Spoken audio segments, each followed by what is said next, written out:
రకారమే సిఖితత్వం, అకారమే చలతత్వం, మకారమే నభతత్వం రమాయనే. తమో గుణం దహించ రమానిలో రమించ, మనస్సుకే లభించు అనంతమౌ ఆనందం.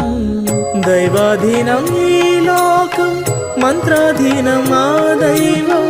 రామ అంటూ స్మరిస్తే స్వాధీనమే హరివాసం.